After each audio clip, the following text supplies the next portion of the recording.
Hi! Ayan, magluto na naman tayo ng nuggets. Nuggets sa pamamagitan ng repolyo. So, ayan, panoorin nyo para may gagawin na naman kayo para sa mga bata na pumapasok. Pwede nilang baunin. So, magugustuhan nila ito kasi para siyang nuggets talaga at saka masustansya pa kasi gulay. So, ayan, umpisa na natin.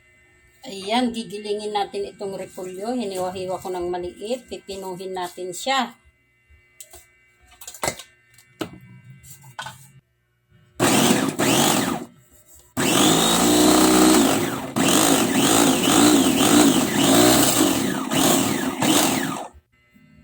Ayan, nagiling na natin.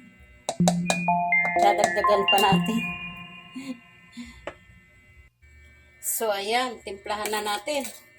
Lagay na natin yung at sibuyas na giniling ko din. Isama na natin siya. Ayan. Kung mayroon kayong powder na bawang, pwede na yon. Ito, ang nilagay ko kasi wala akong mga powder.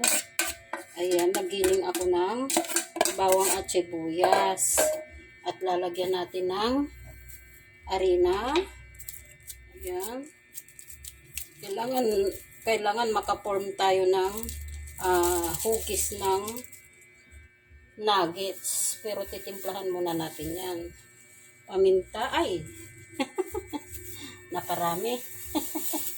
Pero okay lang. Seasoning.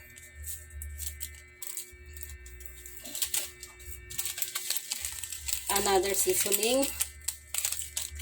Konti-konti lang. And then, lagyan natin ng cornstarch para crispy ang ating iluluto. Ayan. Ayan. Lagyan natin ng 2 kutsara. Tatlo din na natin. Ayan. Tapos, dagdagan natin yung harina, syempre. Para makaform tayo ng bali 4 din na kutsara. Nakalagay na ako ng 2 kutsarang harina. Dagdagan pa natin ng 2. Ayan. And then, hahaluin natin. Wala pa palang asin. Lagyan pa natin ng asin. 2 tablespoon. Ayan. Para malasa. Maabot yung lasa niya. Maabot Ayan. Hahaluin natin. Hindi lalagyan natin to ng itlog. Ayan. Siguro mga 2 itlog. Sige. Kuha tayo ng 2 itlog. Hahalo natin dito. Uy! Ayan, mag-iingat kayo pag mapapasama yung shell. Kasi itong shell nitong itlog, ang nipis. Grabe. Yung mga tingnan nyo, mas mahirap pang butasin yung balat kaysa yung shell Ayan. Ito namang isa pa.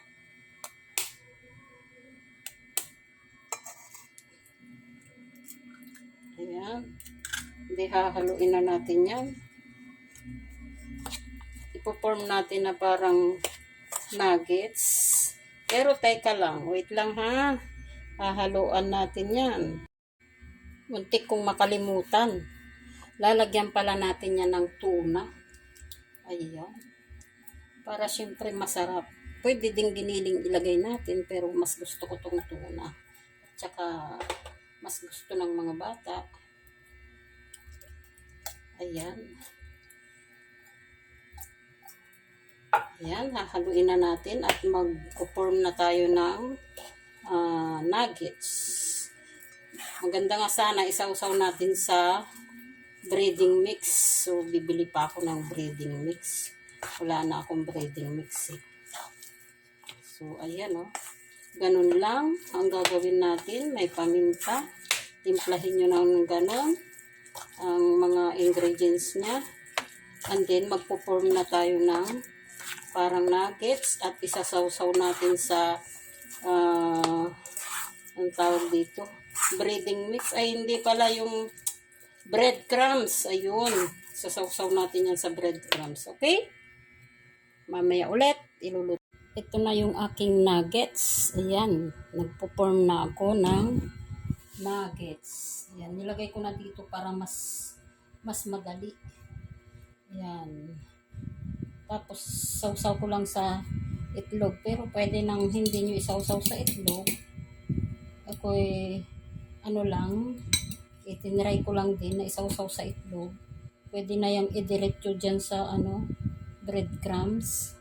Kaso, natunaw ko na tong itlog. Sayang naman. Kaya, ayan, ganyan lang. Ipo-form ko lang na parang,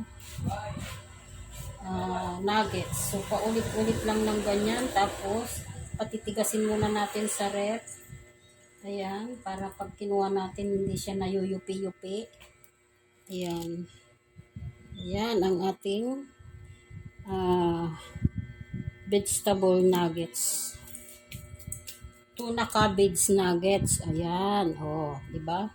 Tuna cabbage nuggets. So, tuloy-tuloy nyo lang yan hanggang sa matapos. So, ayan, pinapatigas ko muna sa rep. Ayan, dami kong nagawa. Isang ganyan, galing. Diba? Dami ko nang ipapabaon sa aking mga chikiting. Ayan, maraming salamat sa panunood. At, continue pala. Magpipirito pa ako. Ayan na, luto na. At ito pa yung iba. Ayan pa yung iba. Ayan, luto na. Tikman na natin ang ating nuggets na gawa sa repolyo at saka tuna.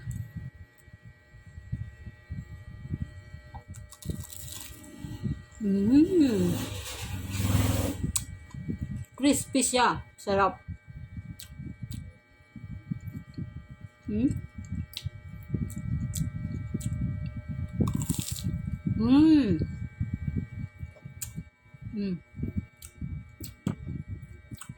Gumawa na kayo nito.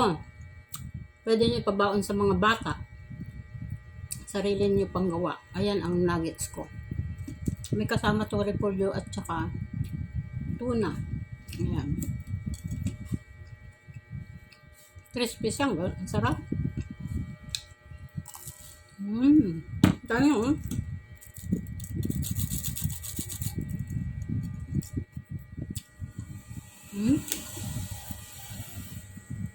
Thank you for watching. Ayan.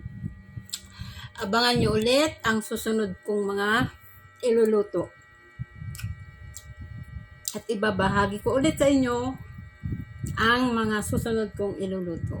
Maraming salamat. Sana hindi kayo magsawa. Pag nagustuhan nyo ang aking video, pakishare naman. Thank you.